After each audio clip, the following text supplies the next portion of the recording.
Hello, I'm Caroline Fairchild, and welcome to LinkedIn News Live, where the business conversation begins with you. Before we get started, we want to send our thoughts to both our servicemen and women who are in Afghanistan. With the news escalating right now, we hope for your safe and quick return. On Women's Equality Day, which is today, we're having a conversation about the return to office and what that looks like for women of color, and why so many don't want to go back in the office environment. What about the pre-pandemic office world isn't working for women, and how can companies step up to the plate as we reassess what work looks like?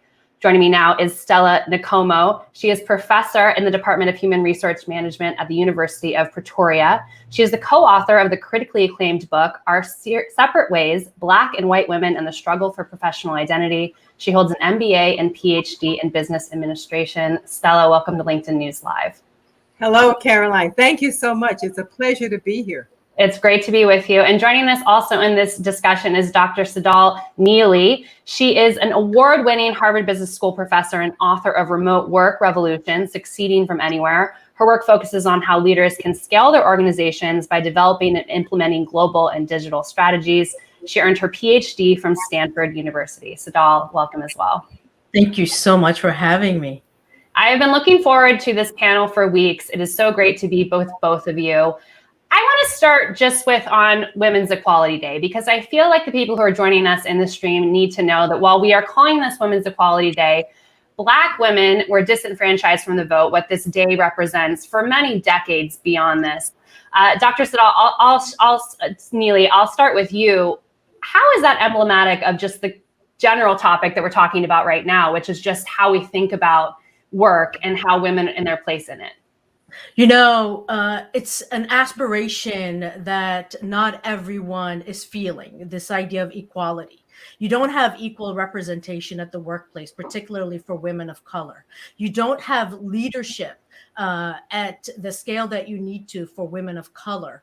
And in the period of the pandemic, disproportionately, we've seen women of color leave the workforce because it just couldn't accommodate the complexities of their lives, which diminishes our representation even more. So women equality is amazing, and not all women are experiencing the equality and the equity that's available. And Stella, your work focuses on not just gender and race, but not just gender or race, but gender and race. Why is that conversation so important now as we think about Women's Equality Day? Well, I think it's very important because while we say Women's Equality Day, some women, as Dr. Neely said, are left behind. And unfortunately, the book that we wrote 20 years ago indicates that we are stuck. So the progress in women's equality is nowhere where it should be, given it's 2021. And for Black women, it's almost impossible to even think of equality, that equality has been realized. So I think we have a very long way to go. I saw a forecast from the World Economic Forum, which said it might be another 208 years before equality is achieved for women. But there was no forecast for women of color. So I would imagine we would have to add a few decades onto that forecast. I actually saw that note in the book cover. I got this piece of paper with your book, and it had that on the back of it, but you're right, I didn't see, it just said women. It didn't said women of color. So I'm glad that you brought that up. As it comes to Women's Equality Day, let's talk about the current focus, which is we're having a lot of women return to office. I want to look at some of the data in terms of what that looks like for Black employees in particular. What we're seeing in a lot of surveys right now is that Black employees are not excited about the return to office. We're seeing a big discrepancy in terms of how they're managing stress and their workplace satisfaction in the office. Dr. Sadal, I'll start with you. Why is this discrepancy happening? So what we're seeing in the data here is it's unmasking existing challenges of inclusion that Black women have had for a very long time. And during the period where we've been working remotely, what's happened for many women of color, Black and brown professionals, is that it has removed, there's been some losses of the stress that they were experiencing at the workplace, the psychological commute that they've had to take in order to fit in, the microaggressions that was in the air oftentimes that's no longer there. And they've found that communicating and interacting with others through digital tools has been democratizing. So the worry is that they're going to go back to the environment where their sense of belonging is actually lower in person than it has been in the remote format. And of course, Stella, your book documented this in 2001, and the tenets of that book remain just as prevalent now. Why hasn't anything changed? Are the numbers that we just showed on the screen, would they have been any different in 2001, or would they have been very similar? I think they would have been very similar in the sense that it tells you basically that for women of color, Black people, brown people, that the workplace is a toxic environment in terms of racism. And for Black women, the intersection of racism and sexism. You know, in the book, we talked about racialized sexism. So the type of microaggressions that they receive on a daily basis is quite depreciating in terms of your self-esteem, how you feel, having the energy to go in every day and to confront everyday kinds of racism and sexism is debilitating. And I think, unfortunately, that the corporate leadership doesn't understand what is it like to be a Black or brown woman in the workplace. And we were ambitious, Caroline, in 2001. We wanted to make those stories visible. And we were hoping that leaders would hear what was going on, understand what is going on. But I think, sadly, not much has been done, or the right things have not been done. Let's put it this way. The right things have not been done. Well, speaking of that ambition, Stella, I want to get to a quote from your book, the first that I want to bring up right now, which is something that I think is just, I want to have a discussion about right now, which is, when these women enter the workforce, however, they all begin with a common assumption: I have a chance. Then somewhere along the way, women, especially Black women, begin to see that people still question their authority, challenge their intelligence, and discount what they think. Stella, I'll start with you. How does that impact the ambition that you were just talking about? Well, as I said, it's demotivating not to have your knowledge, skills, and aspirations appreciated or affirmed. And so it begins to get into your head. It gets into your physical energy, anger. So in fact, you know, even today, there was even another recent study that said most Black women and brown women are not working in positions equal to their ambitions or even to their skill sets.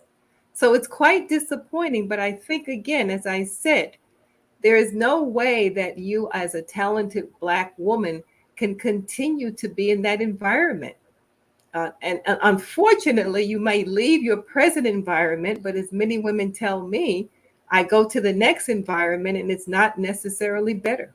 And Dr. Neely, in terms of women leaving that environment to go to a different environment, what are corporations missing out on? You specialize on making sure that inclusion is happening in the workplace, regardless of it's remote or not.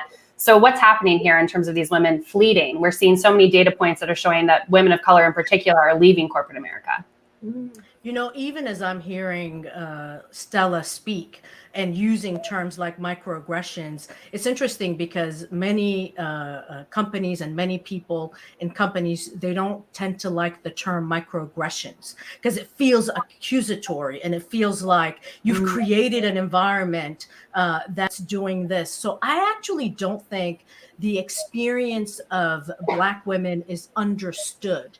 The indignities, the small ones, the cuts, the many ways that this appears. Sometimes it appears from the top. Sometimes it appears from those who are supporting you. How you're treated differently compared to mainstream employees. So I just don't think people understand it, because if they did, I truly believe that leaders and organizations are well-meaning. If they saw it, if they understood it, they would do something about it. I think it continues to elude them. And my deepest hope, and even in conversations like this, is to fully uncover and help people understand what that experience is. Because I truly believe this. If people understood this, they would move to change it.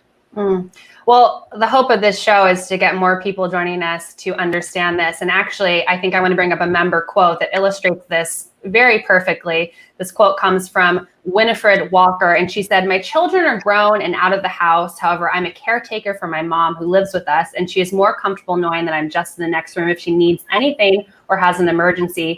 We as Black or Latino descent sometimes are a little uneasy about working from home because our leaders make us feel as if we're not doing the task at hand, even if there are measures to track this." Stella, reading that, what resonates with you in terms of that message from one of our members? I don't mean to chuckle, but why I'm chuckling is because one of the big barriers we found for Black women in the book was being perceived as incompetent, that they were not capable of doing their work.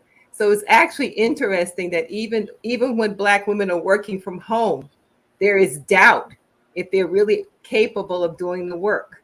That is really disappointing.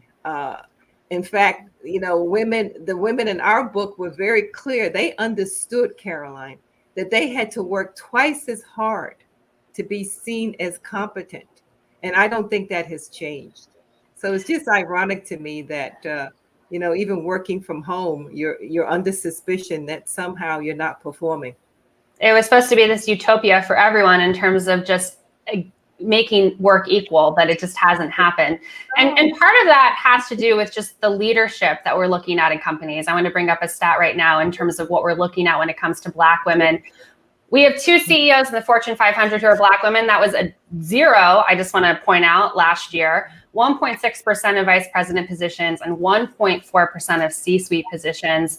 Dr. Neely, I'll start with you. What does this lack of leadership at the top mean for Black women as we think about the return to office? But also, how do we get more Black women into leadership positions? What it means is that people see around them and they don't look people who are like them excelling, succeeding, or leading in that organization.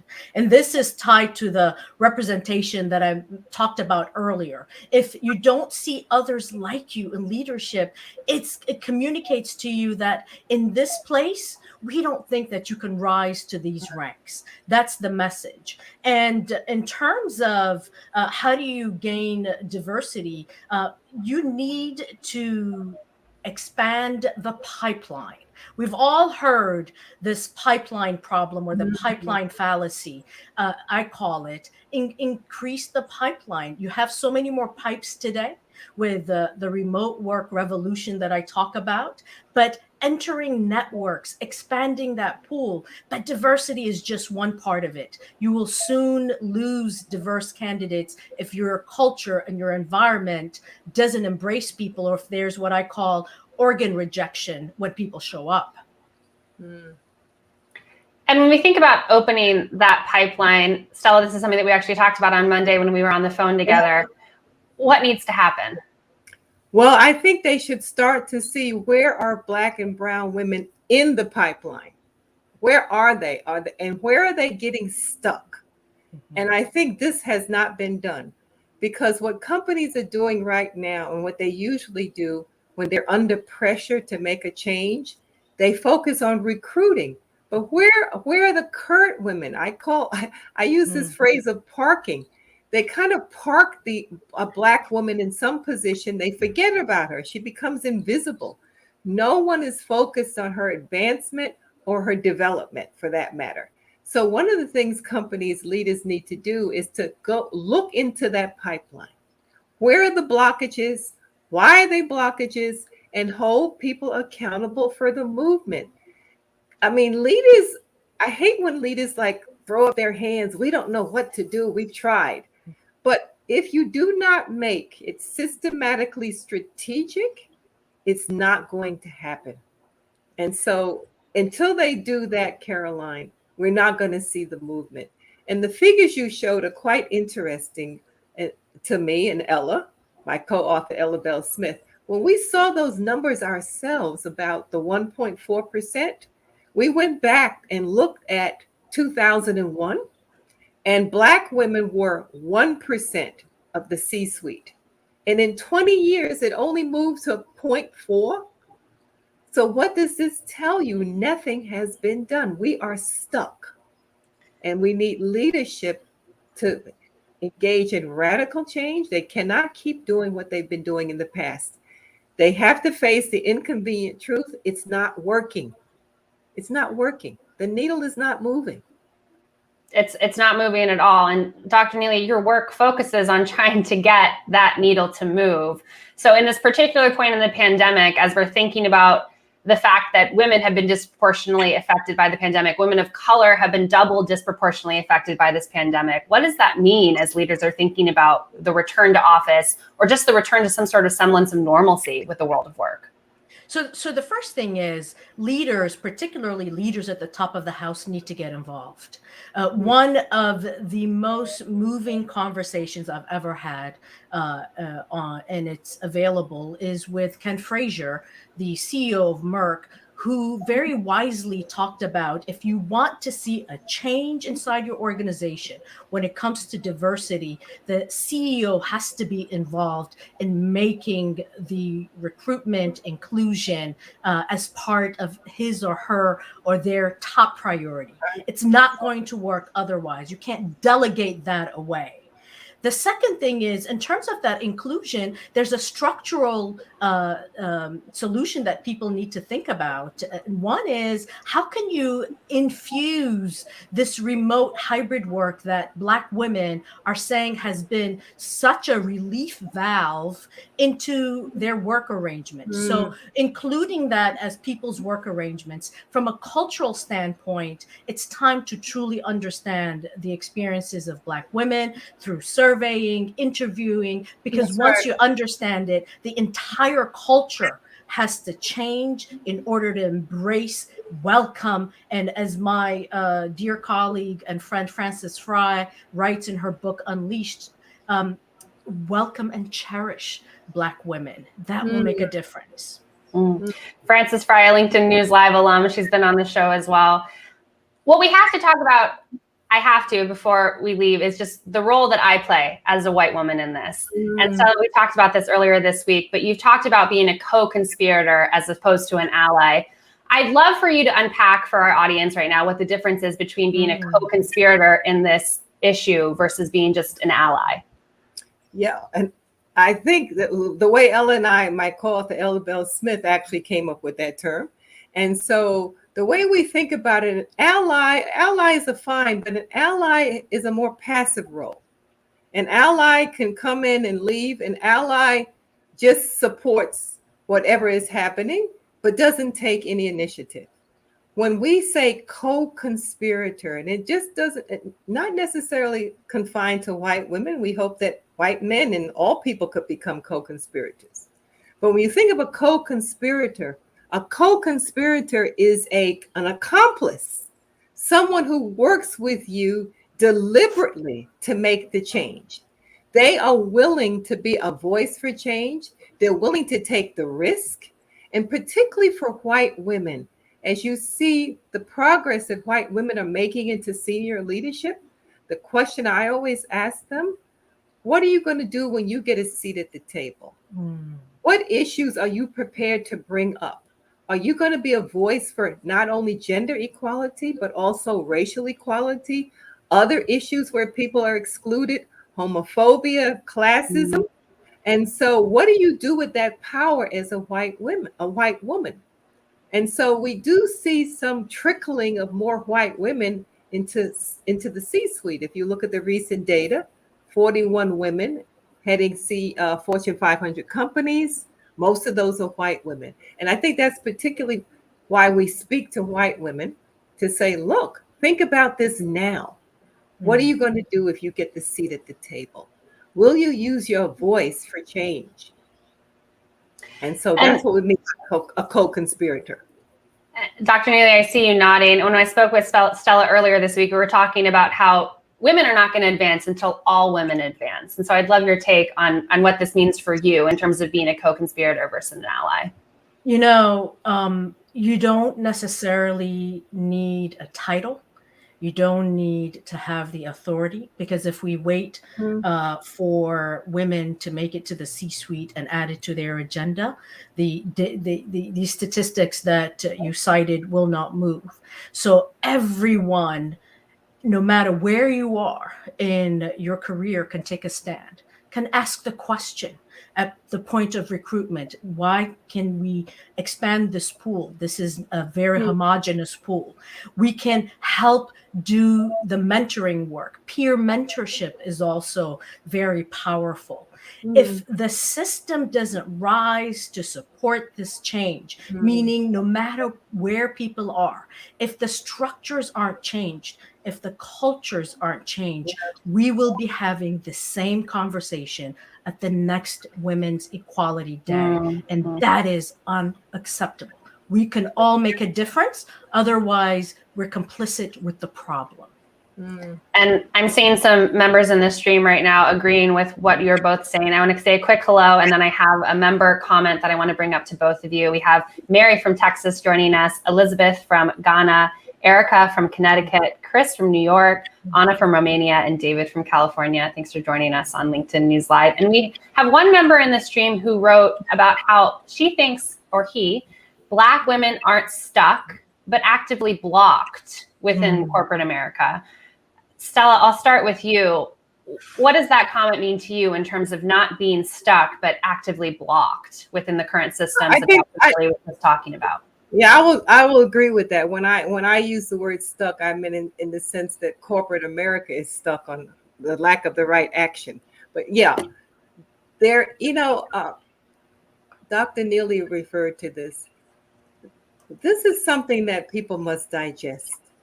I think when a typical mainstream person looks at a Black woman, they think of a problem. This is going to be a problem. And so it's not seen in a positive light. But what our research showed, yes, there are barriers, and the barriers are both subtle and the barriers are often quite overt. And so what gets in the way of women's leadership? Well, things like questioning their competency. Do they have the knowledge, skills, and ability to do the job? The issue of challenging their authority. We found in our book that often if women were in charge of something and they gave an order or they did a piece of work, it was questioned. Their leadership was not accepted. So the speaker is right. There are barriers that block women from advancing. The other thing to realize is that the issue of promotions. Promotions are done what I call offline. They're not visible. So there's all these things going on behind your back. And so if you get a negative kind of perception that's created about you, you will never advance. And I think in this sense, as I said, some leaders are reluctant to sponsor Black women because of those very things. I'm not sure if I should take the risk. If she doesn't do well, I will not look well. I will not look good. So all of these come together as barriers, and the women in our book talked about they felt like they were trying to break down a concrete wall on their own. It's not the glass. What is it? It's not the glass ceiling for Black women. It's even worse than that. It's we use the metaphor of a concrete wall. Concrete wall. Yeah, they're chipping away. They're blocked. At every path. Glass is a lot harder to break than concrete. Well, glass can be shattered. And concrete is hard to break. And the other thing about the glass ceiling that we compared the metaphors, the Black women said, I'm not even sure if the people at the top know I'm down here. I feel invisible. I feel invisible. Part of that, if I may, too, is the fact that Black women remain as numerical minorities in many instances. They don't know that I'm there because it's just one of me or two of us or three of us, disproportionately low numbers. So unless there's even a critical mass to create a support system for Black women. The invisibility question is also very true. You're invisible until you're not, and then you're the angry Black woman, right? Yep. And those types of caricatures that are bestowed upon Black women, which gets in the way, which is part of the blocking. But I am actually optimistic. If people are aware, I come from the position believing that people's intentions are good. Organizations have good intentions. They just fall prey to inertia. Leaders don't make this a priority. And over time, this kind of pattern settles. I can't think of a better note to end on than that positivity and that optimism, Dr. Neely. Stella and Sadal, it is so great to have you on LinkedIn News Live. I've been looking forward to this conversation for so long, and we appreciate your insights on this Women's Equality Day. Thank you. Thank you so much, Caroline. Wow, that was a very impactful conversation, and I'm seeing so much conversation right now in the stream. So if you want to continue the dialogue, be sure to check out the news module to the right of your LinkedIn feed, or if you're on mobile, you can click into that search box. Tomorrow at 11 Eastern, you can catch my colleague, Andrew Seaman. He's going to be talking with Jonathan Xavier on how to use social media to land your next role. I'm Caroline Fairchild. Thank you so much for joining us.